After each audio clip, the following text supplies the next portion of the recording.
Alright everyone, how's it going? Believe it or not, we are on volume number 10. So, let's dive right into it. Make yourself a drink, sit back, relax. We're going to do the homework for you.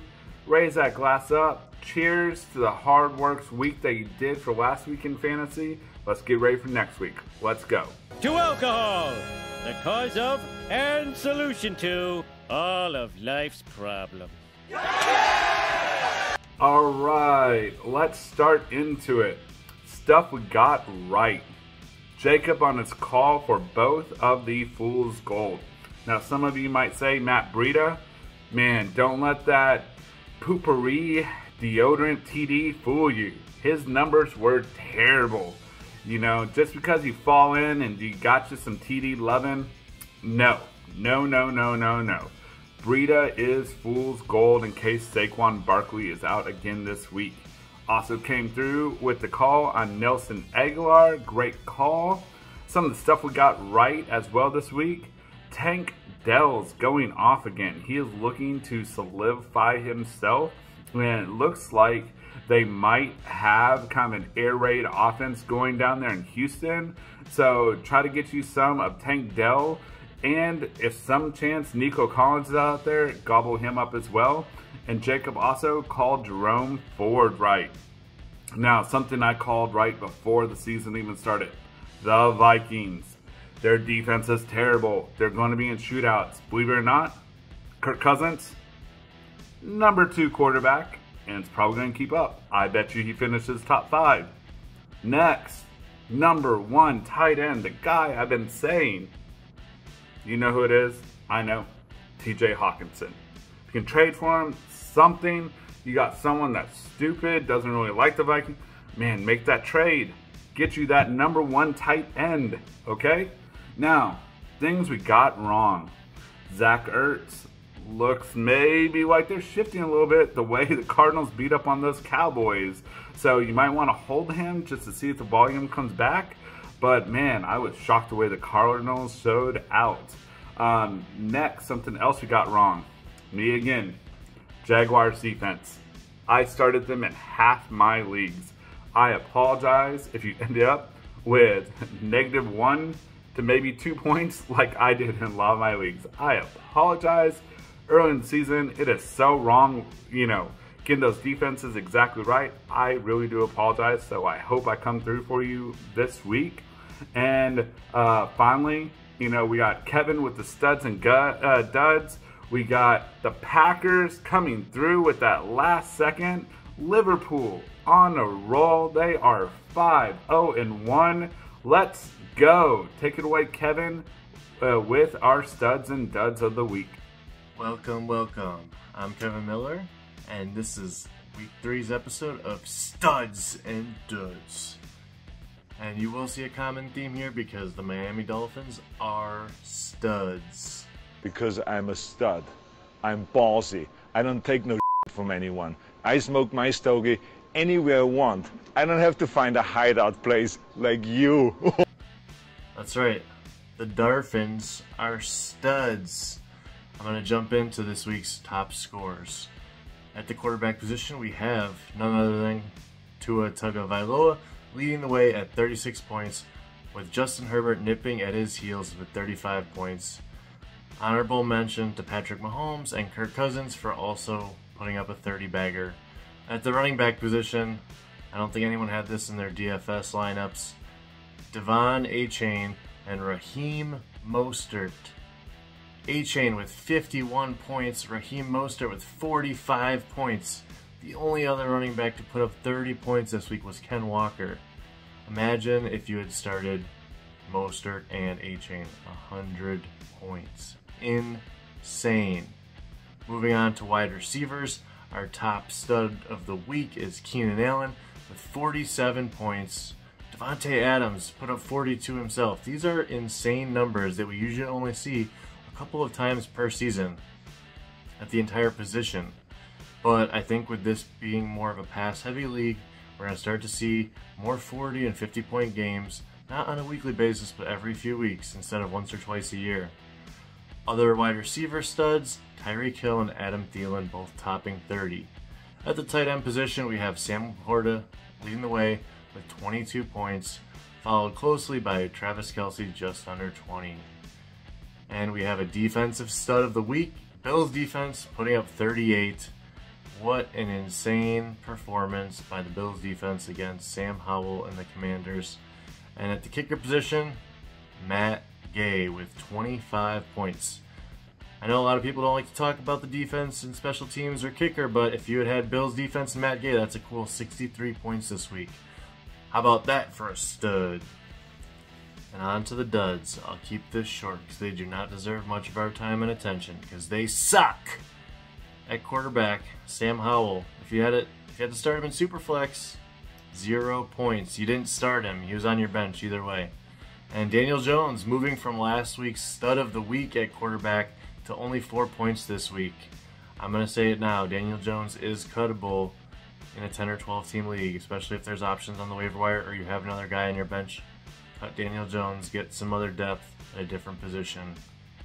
At the running back position, we have Derrick Henry and Joshua Kelly leading our dud of the day list with 2 points each.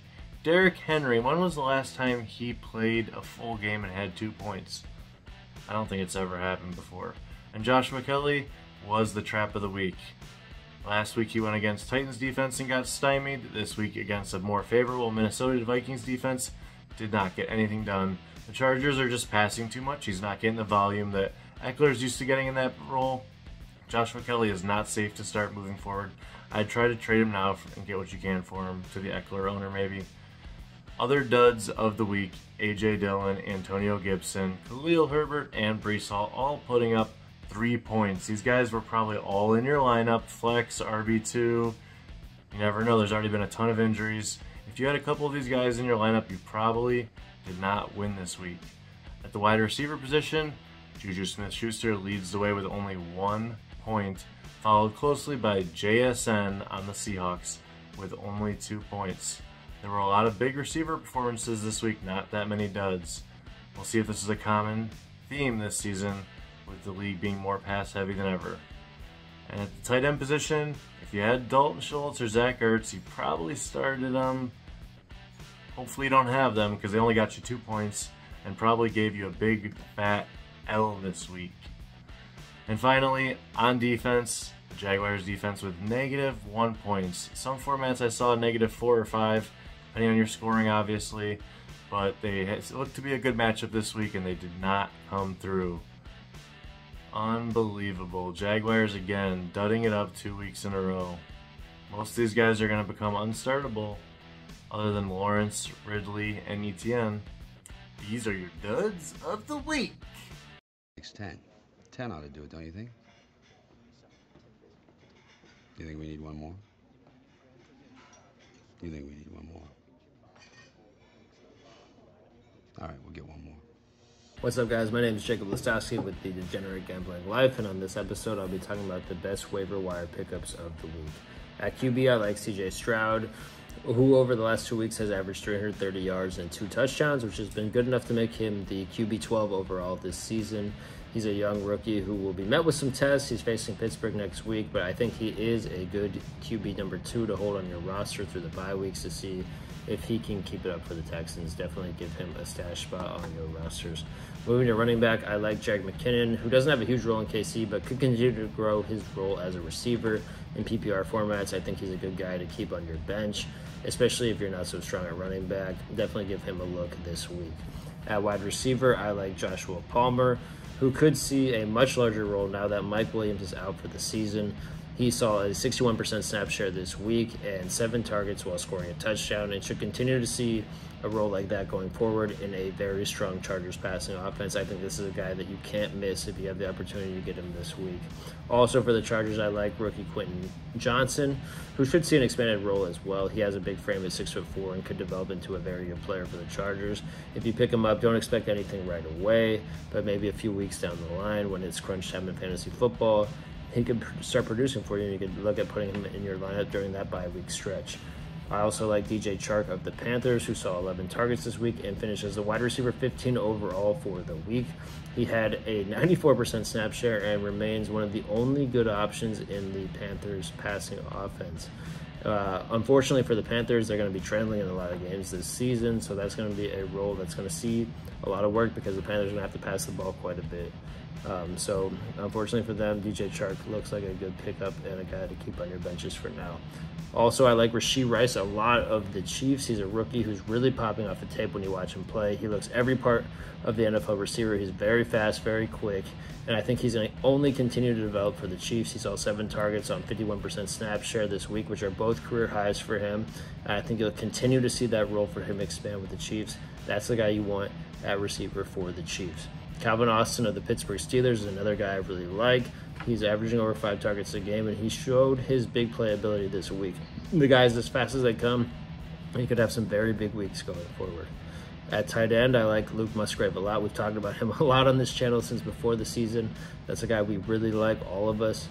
He saw 8 targets this week and converted 6 of them into catches. He's a tight end number 9 overall this season in PPR formats, and I think he's going to continue to be a stud and only get better as the season goes on at a very weak position in tight end. At defense, you should look to pick up and hold these 2 defenses to start every week. First, the Pittsburgh Steelers, led by TJ Watt. They look legit.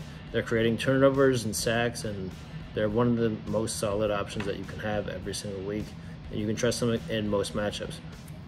Second, the Cleveland Browns defense looks like a top 5 unit, and maybe not. And if not, they might be the best unit overall at the defensive position in all of football. You can trust them in almost any matchup, and they're getting sacks, creating turnovers, and limiting opponents in really every aspect of the game. If you can get them, do it, whether that's by waiver wire or by a trade. I think you can get them for cheap, a lot cheaper than what they're worth. This is a unit that could really push you over the top of fantasy football this season. Defense is where you can get those championships and grind them out, where you can get positional advantage over your opponents. So if you can, go get the Cleveland Browns defense for the rest of the year. Next, we're rolling out a new section. It's a sad section. It's the players we thought we'd never let go.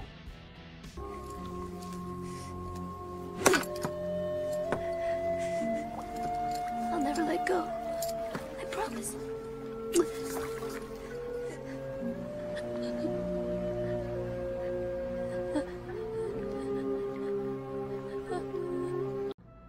This week, the player I'm letting go, Khalil Herbert, running back for the Bears.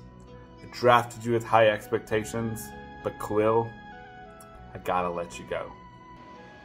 Najee Harris, I'm sad to let you go, but it's just not working out. AJ Dillon, I'll never let go. Kadarius Toney.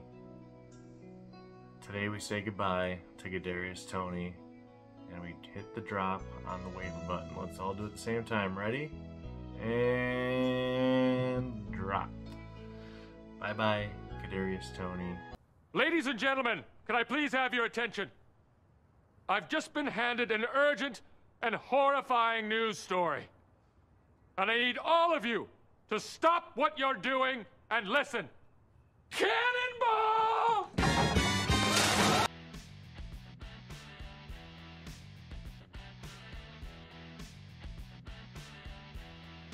Alright guys, next we're going to be doing the defenses to stream.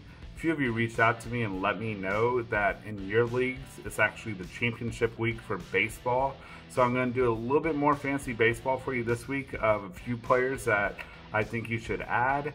So for that, I'm thinking Jose Leclerc, Texas Rangers pitcher.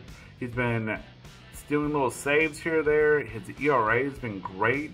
So if he's available, which is what I saw, he's available in 88% of leagues. He's someone that's great to pick up, and he can get you a couple of last-minute saves to hopefully help you win that league. Next, we have outfielder Chase McCormick of the Houston Astros. No, it's not that terrible McCormick's vodka. He's actually a really good outfielder that can help you in all 5 categories. So if he's available in your league, and from what I saw, he's available in 52% leagues, reach out. Hope we can help your team in that last push, and you can do it. Myself, I won 2 championships and unfortunately took second place in another one. I'll take it, you know, making the championship in all 3 and finishing with 2 championships and 1 second place. Great year for me for fantasy baseball.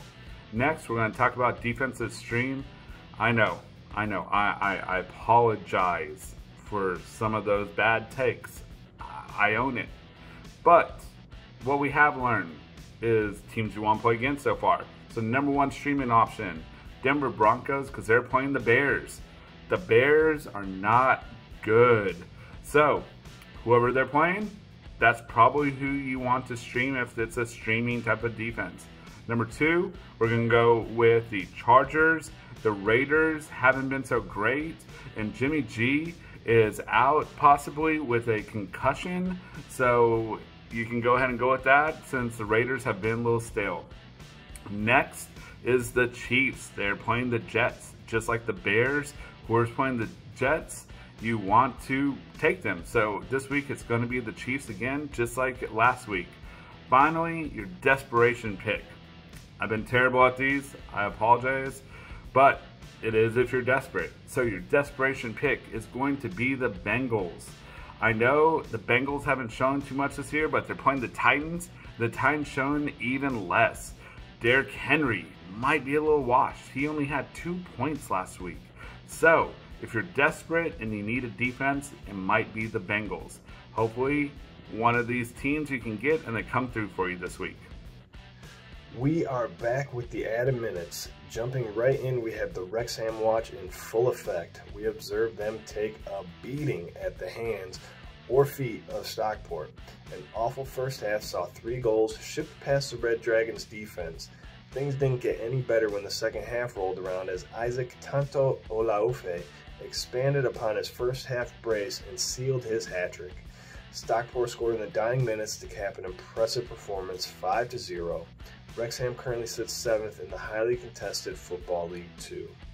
From Red Dragons to GOAT news, Messi came off limping during the first half last week in a game against Toronto FC.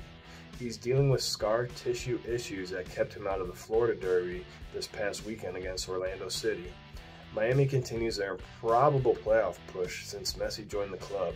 They were dead last in the Eastern Conference upon his arrival, but have since gained some ground up into 14th place and sit 5 points back of a playoff spot, needing to be in the 9th seed or better. 5 games left in the regular season. We'll see if Miami's mid-season acquisitions that also included Jordi Alba and Sergio Busquets are enough to make the playoffs. You must imagine if they can sneak in, they will make some noise and potentially win the whole thing. If you hate Liverpool or the scum from Manchester, you'll never walk alone here. Keep an eye on this channel as we'll be dropping more soccer-related shorts mostly focused on game reactions and club banter across the world of soccer. Have a favorite club? Let us know so I can make sure to trash them too. Before we sign out, I saw a video of Pat McAfee doing a crossbar challenge with the Colorado women's soccer team. Got me thinking, which soccer players, past or present, do you think would make a good NFL kicker or punter? Go ahead and leave a comment in the video. I'll be looking out for them. I'm Jordan, and that was this week's Added Minutes.